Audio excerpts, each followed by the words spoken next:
toute cette zone, elle était envahie de renouées. Ah ouais? Ah ouais. Et là, on a réussi à l'éradiquer complètement. Parce qu'on est loin de l'eau. On est loin de l'eau, donc on y arrive. C'est un désastre écologique largement passé sous silence. La renouée du Japon est apparue chez nous il y a une vingtaine d'années, importée par un pépiniériste comme plante d'ornement. Depuis, elle ne cesse d'étendre son territoire. Certains ont décidé de lutter, comme ici à Éloie, où l'association de pêche locale, Faux et Faucille à la main, mène inlassablement ce combat que chacun sait pourtant perdu d'avance. De toute façon, c'est trop tard. Il aurait fallu commencer il y a une bonne quinzaine d'années pour s'en débarrasser. Par contre, ce qu'on peut faire, et ce que nous on fait, c'est qu'on la freine. On essaie de l'orienter là où on veut qu'elle soit. Et on essaie de ménager des zones de biodiversité, c'est-à-dire avec une strate herbeuse, des arbres, ce qu'on appelle une ripisylve, une forêt de rive conforme. Et pour bien le combattre, mieux vaut apprendre à connaître l'ennemi. Damien Lagarde et ses sentinelles ont étudié la renouée et sa redoutable propension à occuper tout l'espace. Alors la plante, elle se propage exclusivement via son rhizome, c'est-à-dire qu'on a un rhizome principal qui se met hors d'eau, on appelle ça hors d'eau, mais proche de l'eau tout de même pour pouvoir s'alimenter facilement. Et ensuite, on a des sous-rhizomes qui se disséminent au niveau du sol pour pouvoir couvrir un maximum de surface et étouffer en fait la végétation existante. Le rhizome qu'on a ici à Éloie, il démarre à Bussan et il se propage jusqu'à Épinal. Et c'est la même plante, c'est le même individu si vous voulez, avec une dissémination qui se fait par le sol. Voilà comment ça se présente. On a un bout de rhizome. Et ben celui-là, il suffit que ce rhizome-là se coince dans les roues, dans les pneus d'un camion, et ben pour retrouver de la renouée 600 km plus loin. Et c'est ce qui se passe actuellement. Sur ce chantier pilote d'Éloie, on a décidé malgré tout de relever le défi posé par cette plante invasive qui recule un peu à force d'obstination. On la coupe deux, trois fois par an. Et puis on essaye de repiquer un peu des arbres au bord de la rive, des saules, pour limiter que plus c'est à l'ombre, moins ça pousse, en principe. C'est une plante redoutable. Ah oui, ça, c'est inimaginable. Celui qui a importé ça, il a fait une belle bêtise. Vous pensez qu'on va en voir le bout un jour? Je sais pas, ça m'étonnerait. Peut-être moins, mais ça m'étonnerait faudrait que tout le monde s'y mette, quoi. La renouée et dans une moindre mesure la berce du Caucase ou la balsamine de l'Himalaya, plus faciles à juguler, c'est toute la biodiversité déjà fragilisée qui est en péril, mais aussi plus généralement la ressource en eau en cette période récurrente de tension hydrique. Donc on voit une modification du pH, augmentation de l'acidité du sol, ressource en eau perturbée puisqu'elle empêche également la pénétration de l'eau dans les nappes phréatiques, vu que l'eau elle a besoin des arbres pour pouvoir arriver jusque dans les nappes phréatiques, et sans arbres, qu'est-ce que fait l'eau? L'eau elle coule, elle s'en va, elle part avec la rivière et on la voit plus. Il y a quelques années, le coût estimé pour lutter efficacement contre la renouée du Japon était estimé à 30 millions d'euros rien que dans les Vosges. Les collectivités ont baissé les bras, contrairement à nos voisins allemands qui ont mis en place avec succès des brigades dès son apparition. Sans efforts coordonnés ni moyens adaptés, la propagation de cette plante invasive chez nous, hormis quelques îlots de résistance comme ici à Éloie, paraît donc loin d'être terminée.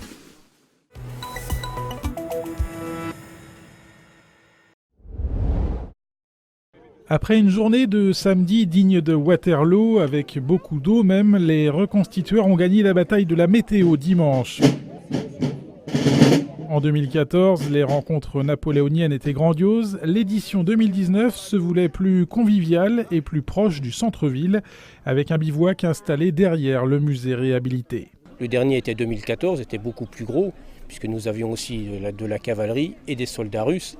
Et bien sûr, le public, je pense, est content de revoir un peu un bivouac napoléonien avec les cantinières, les soldats. Au programme notamment, un défilé dans les rues dimanche matin. L'organisation d'un événement de ce type était incontournable en 2019. Bonaparte s'étant installé ici à 9 ans et demi, il y a 240 ans. L'idée de faire une reconstitution à Brienne, elle est bien sûr légitime pour plein de raisons. La première, c'est parce que Bonaparte lui-même a appris son métier, non seulement d'artilleur, mais de manière plus générale d'officier, dans cette école militaire, mais aussi parce qu'on oublie peut-être trop fréquemment, il y a un certain nombre d'autres officiers, il n'était pas tout seul évidemment, qui l'ont accompagné, en particulier Pichegru, en particulier Davout. Puis la dernière chose, c'est bien entendu le château. Parce que ce château des Loménie de Brienne, il est important non seulement symboliquement, mais aussi parce qu'il représente la continuité. Ils étaient des serviteurs de l'État du temps de l'Ancien Régime, donc du temps de Louis XV et de Louis XVI. Et donc si Napoléon est venu en tant qu'élève officier, c'est parce que les Loménie de Brienne étaient très influents et qu'ils ont demandé à ce qu'une école militaire soit installé ici à Brienne-le-Château. Une centaine de reconstitueurs s'est ainsi retrouvée le temps d'un week-end. Ici, ce n'est pas carnaval. Les uniformes, les grades, mais aussi les objets du quotidien sont les plus fidèles possibles à la réalité de l'époque. Même le maire, Nicolas Duic, s'est pris au jeu de la reconstitution. On est des reconstitueurs, on n'est pas des artistes. On dort sous la paille, tout ça. On essaie de vivre pendant au moins le week-end, parfois plus, un événement. Et donc c'est pas du cinéma. Nous, on essaie de vivre le personnage, qu'il pleuve, qu'il vente, qu'il neige. Lit de paille, vieux métiers présentés, démonstration d'armes, des marmites pour la cuisine. Pour cette édition 2019 à Brienne, pas de combat militaire, mais la volonté de montrer la vie d'un bivouac pendant la campagne de France. C'est permettre l'approche du public, leur expliquer ce qu'on fait. Et dans tous les cas, on se retrouve dans des camps tels que celui-ci, pour essayer de coller le plus possible à la vie de l'époque, en évitant tout ce qui est anachronique, en respectant l'histoire et puis faire plaisir aux visiteurs. En attendant la prochaine édition des Journées napoléoniennes, les organisateurs incitent les Aubois à venir découvrir le musée Napoléon, fraîchement rénové.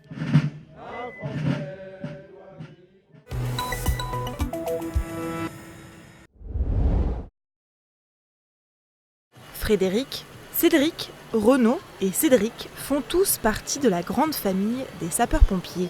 Fils de pompiers, métier passion, vocation, pour être soldat du feu, chacun a ses raisons. Mais aujourd'hui, avec l'évolution du métier, il y a comme un malaise. J'ai failli partir plusieurs fois. Ouais. J'ai des collègues qui sont partis, qui en avaient ras-le-bol, et on en parle de plus en plus. Il y a des collègues qui veulent changer de métier. Alors si ce phénomène se répand dans les casernes, c'est à cause de plusieurs facteurs. Primes de feu à revaloriser, toxicité des fumées à prendre en compte, des interventions en constante augmentation, les revendications sont nombreuses. Mais ce qui embête le plus ces soldats du feu, c'est que sur une quinzaine d'interventions quotidiennes, moins du quart nécessitent réellement leur présence. Le métier de pompier a fortement changé. Aujourd'hui, on n'est peut-être pas préparé à ce genre de métier. Le secours à personne a pris une grande partie de notre métier, tant dans l'assistanat, ce qui pose des fois un petit peu problème, plutôt que sur les urgences vraiment vitales et importantes pour la population. 70% des interventions, pour moi, c'est pas des missions de sapeur-pompier. Voilà, donc ça concerne exclusivement de l'assistance à personne.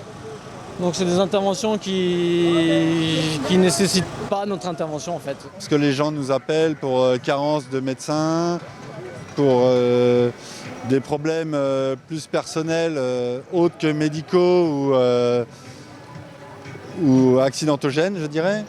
Leur garde dure 24 heures, entrecoupée de travail en caserne et d'intervention. Mais quand ils sortent, ils ne sont pas toujours bien reçus. Les violences à leur encontre augmentent. Face à cela, ils sont quasiment impuissants. On se fait insulter, ou on nous envoie des projectiles, que ce soit des œufs, des pierres, qu'on n'est pas formé pour ça. Ou très peu, quoi. On est en uniforme et on représente l'État en fait. Et certaines personnes ne veulent pas de l'État chez eux. Et ça, c'est des situations qu'on n'a pas connues par le passé. Et aujourd'hui, un simple secours à personne peut dégénérer par des coups de poing, des coups de pied, des armes blanches. En grève depuis le mois de juin, les pompiers ont lancé une pétition en ligne. Ils demandent à l'État la reconnaissance des risques de leur métier et une revalorisation de leurs primes de feu.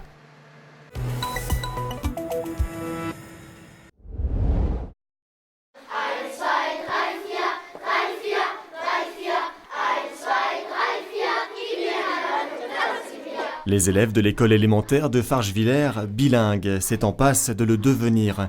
Ici, l'allemand a une place importante dans l'enseignement et aujourd'hui, place aux traditions. Pour célébrer l'entrée des 19 élèves en CP, ces derniers se sont vus offrir des Schultüte, ces cornets en carton remplis de surprises. Ça, je pense que c'est des crayons, ouais. Un crayon de papier. Égard à ne pas perdre ses bonbons. C'est une tradition allemande puisqu'en Allemagne, il n'y a pas d'école maternelle comme chez nous en France. Les enfants sont au Kindergarten et la première fois qu'ils intègrent un établissement scolaire, c'est le petit cadeau d'accueil de leurs camarades. Donc nous, on a décidé de reproduire cette tradition-là. Depuis l'année dernière, l'école a intégré le programme Sésame. Ce dispositif expérimental de coopération transfrontalière vise à promouvoir l'apprentissage de l'allemand dès le plus jeune âge. Ainsi, Alexandre Casper, assistant éducatif en allemand, intervient 1h30 par semaine dans chaque classe de la petite section de maternelle au CM2. En maternelle, ils ont une très bonne mémoire.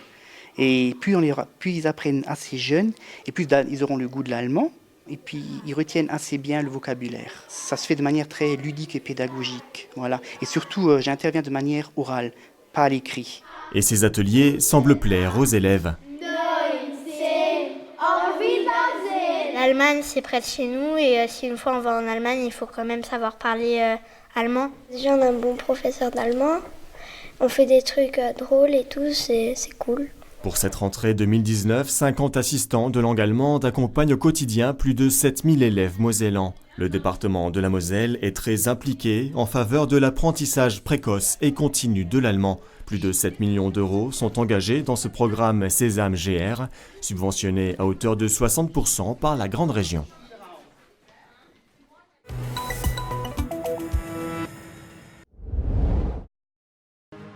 Au menu ce mercredi matin à l'école maternelle des Épinettes à Épinal, des tartines de beurre, du lait et une pomme. C'était une des mesures phares de cette rentrée scolaire voulue par le ministère de l'Éducation nationale. Des petits déjeuners gratuits pour les écoles en réseau d'éducation prioritaire. En préambule, la maîtresse a pris soin de faire une leçon sur l'importance de bien manger le matin. Quel est ce fruit qui connaît? C'est vrai que nous sommes dans un quartier défavorisé. Donc c'est important pour ces enfants d'apporter ce rituel du petit déjeuner. Et puis c'est aussi l'idée d'introduire un petit déjeuner avec une valeur nutritionnelle qui est intéressante puisqu'on a limité le sucre. Et c'est important de petit déjeuner à leur âge parce qu'on leur demande quand même des efforts au niveau intellectuel et au niveau moteur aussi, pour tenir jusqu'à midi moins 10. Cette enseignante estime à un tiers le nombre des enfants de sa classe qui arrivent à l'école le ventre vide, ce qui n'était pas le cas des petits gourmands interrogés. Qu'est-ce que tu déjeunes le matin ? Du pain et du Nutella, des mousse au chocolat chaud et des tartines, des pâtes. Des pâtes le matin ? Des frites. Est-ce que tu as faim pour manger ici à l'école ? Oui. C'est bon ce qu'il y a sur la table ? Oui. Qu'est-ce qu'il y a sur la table ? Des tartines.